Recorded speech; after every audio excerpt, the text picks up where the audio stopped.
master switch here. I'll get a board together. There we go. Alright, the huge machine is loaded. And at first I wanted to use the outrigger boards in here, but I have 4. It's much better this way.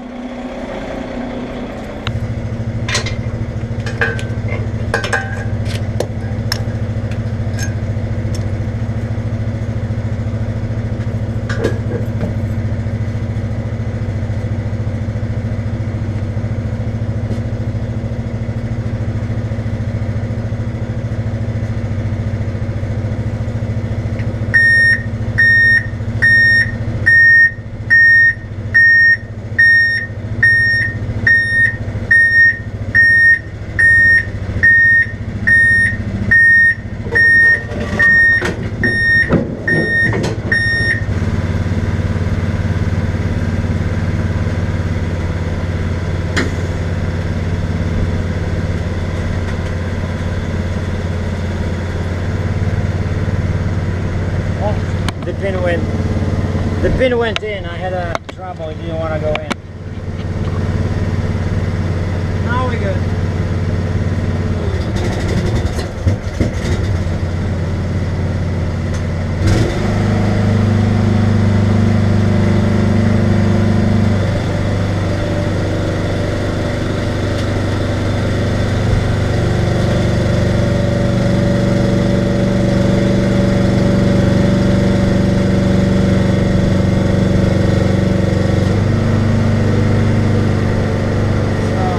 I usually take it off the ground before hooking up the cables so that it's not moving on the ground.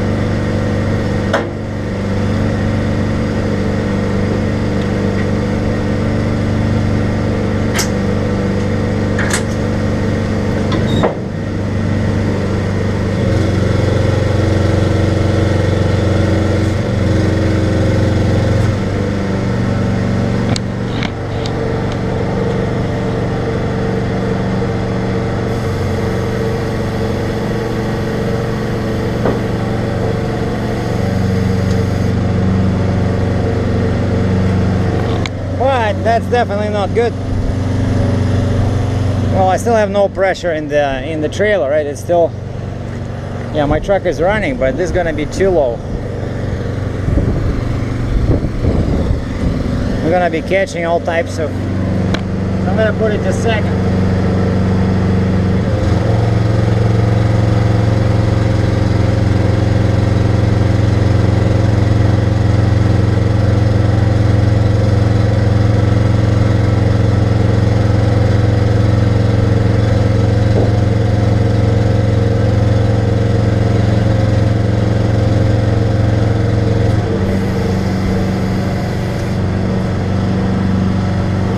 That's more like it.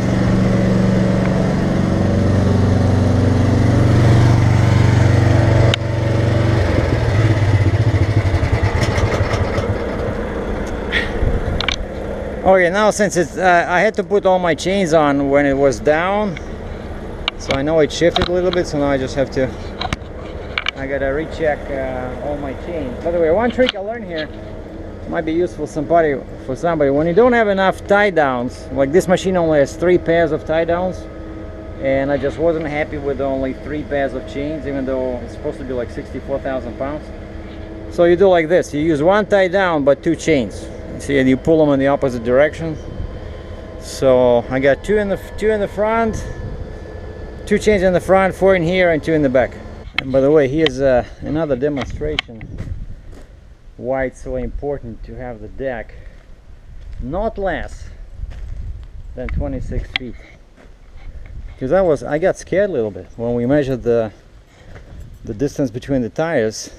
See, look. Okay, you can probably get away with what?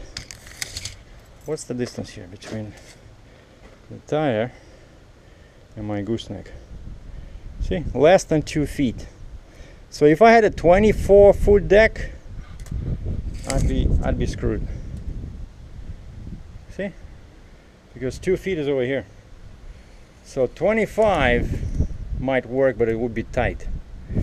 So I'm really glad that I went with a 26, and actually that's standard now on Kaufman, whereas when I was buying it, Kaufman standard was 24, and I said, well, I don't know much about heavy haul, but I know that 24 is awfully short, so I want maximum. And they said, well, it's your funeral, okay. But you need this, right? Like, that's your working space. If you don't have, if your deck is too short, I'll find that modern machinery gets bigger and taller. And the last part of this loading procedure, you know, I was looking for the exhaust, and I found it over here. That's no Flowmaster. All right.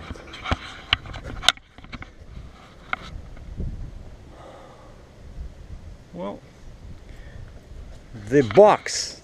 Actually, I learned a new word today. Well, I knew, of course, the word box, but I wasn't sure how they call these. I'm calling them the bucket. So how do you guys call this? The, you know, the part of the machine where you put rocks. And there's we call it. So we call it the box.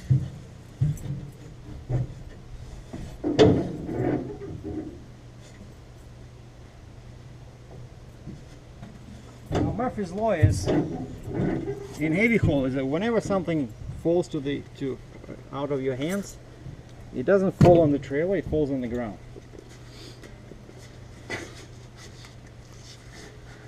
So it's harder for you to retrieve. Now, I don't even know.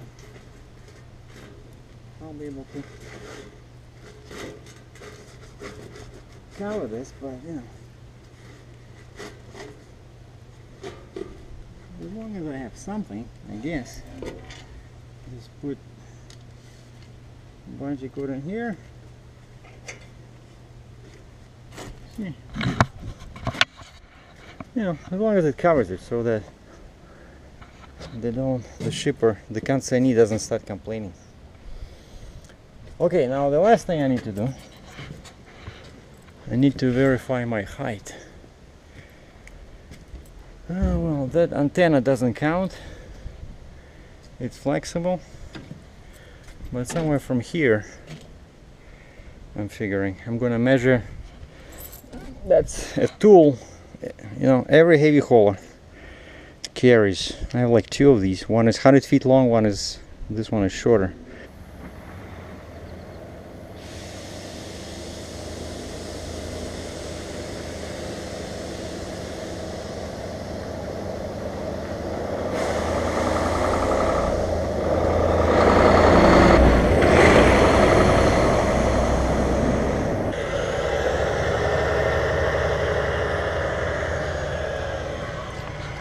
Well, I'm sitting at a Petropass truck stop in Sudbury.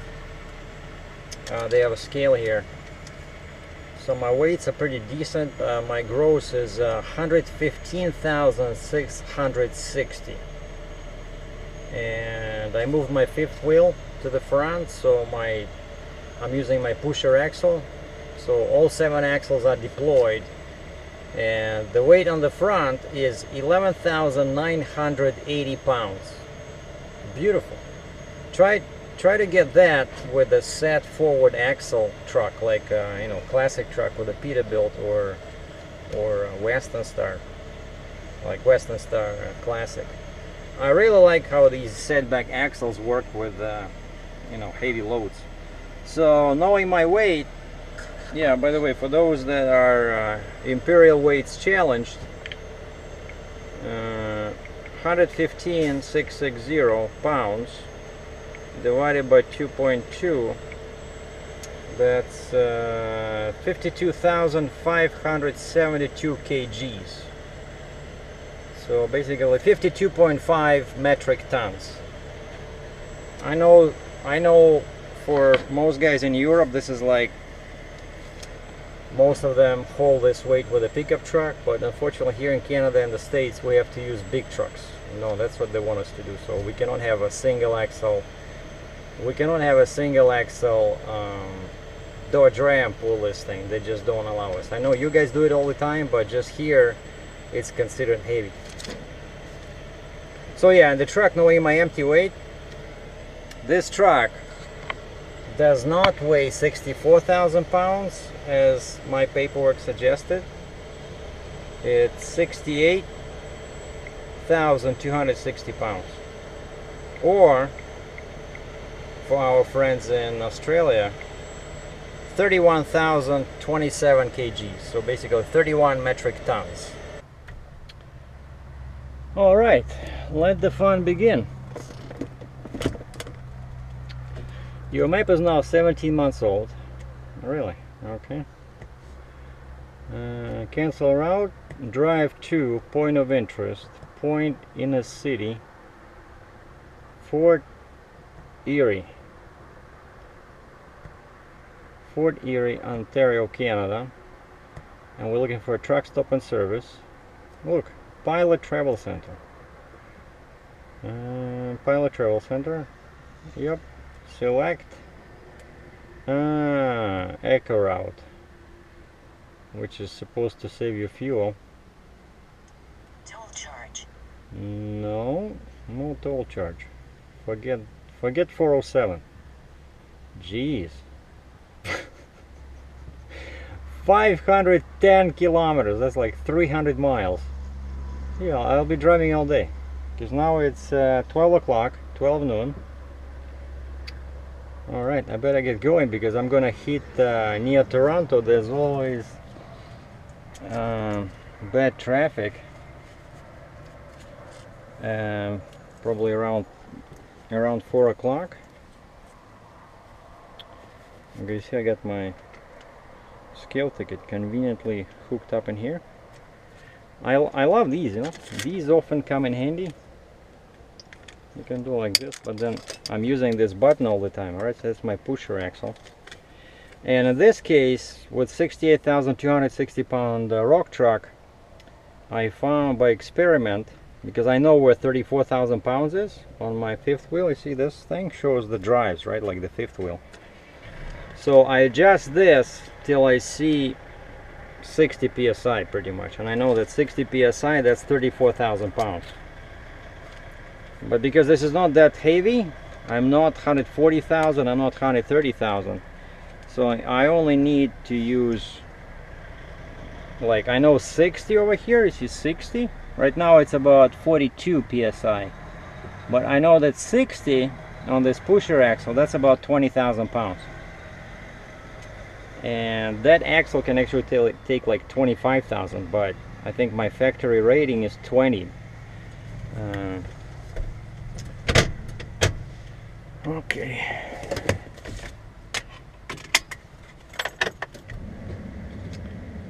Five hours, probably 6 hours to the border. Oh. Yeah.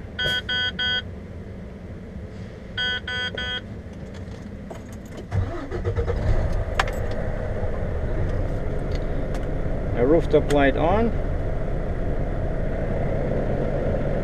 What? Look, the truck is still there. Nobody stole it while I was changing it in these fancy Walmart pants. See, the people in Canada are very trustworthy. Usually they don't steal much.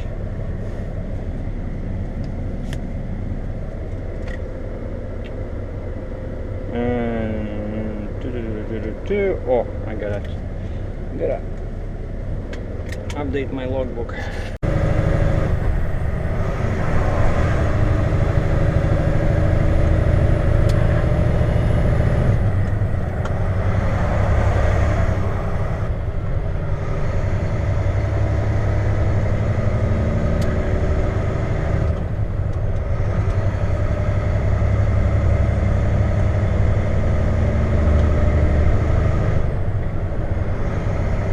That's how my truck now sounds.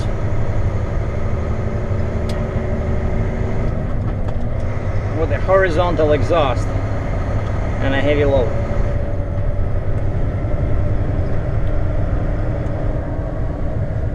It does pull better, I kid you not. more pulling power.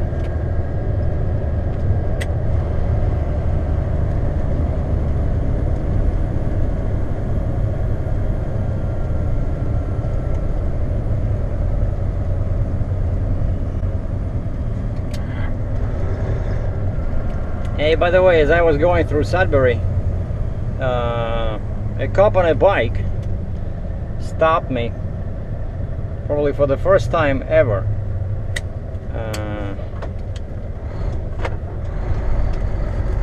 I never had a biker cop stop me before. I checked my paperwork, let me go. Alright, I think this is the last light. And this highway just takes me straight south to Toronto. Well, actually it's Highway 69, then it turns into 400, and then I go west on 401, and then I catch 410 or 403, and then jump on QEW, Queen Elizabeth Way. And that one takes me all the way to the US border in Fort Erie, Ontario, and Buffalo, New York.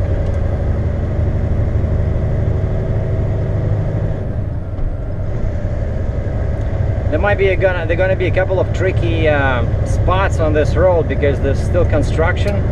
They try to widen this and turn it into a freeway. And I remember there was a couple of bridges there that they had these concrete barriers on both sides and only one lane open. So that might be the worst part of this road. But and then of course Toronto. I don't want to do the stop and go thing in there during the rush hour traffic. And this is that spot. I kept looking at my GPS and I see the river here, and the town is called French River, Ontario, and that's where I remember this going this way when I was going to the shipper. They are one lane blocked, but the other lane looks, you know, I'm all inside the lines. Like when I look in the back, you know, I'm not that wide, but I'm like 11 feet and there's no signs anywhere. I was watching all signs, you know, sometimes they put a sign saying maximum width is, let's say, 10.6 or, you know, 11 or something. Oh boy. Okay, here we go. So basically go as slow as possible. That's my recipe. And I stopped so far so I can go left and just basically stay straight.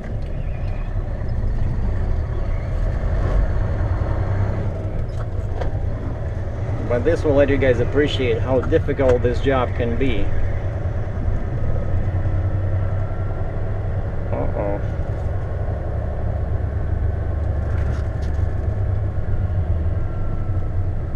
I don't care how many people are besides me, you know, behind me.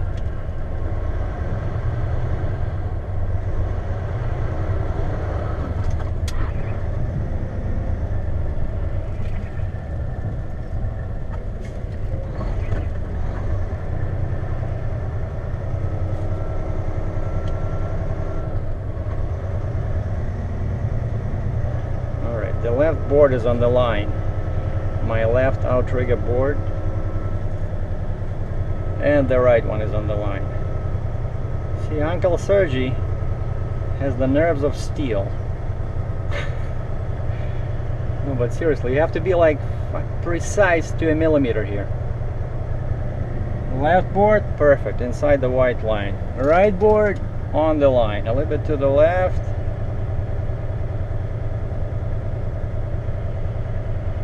Now this spot can be tricky because they have this metal over here. Just I'm in the first gear. Just I'm thinking only about myself.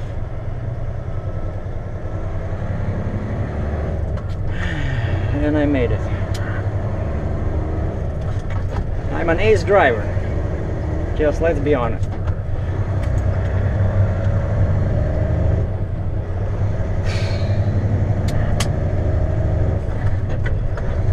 This is the worst part of the entire route. This got me really worried. I was thinking about this spot ever since I passed it on the way there, and I made it. So from here on it should be straight sailing. Woo! I feel real happy, like I jumped with a parachute out of a plane or something.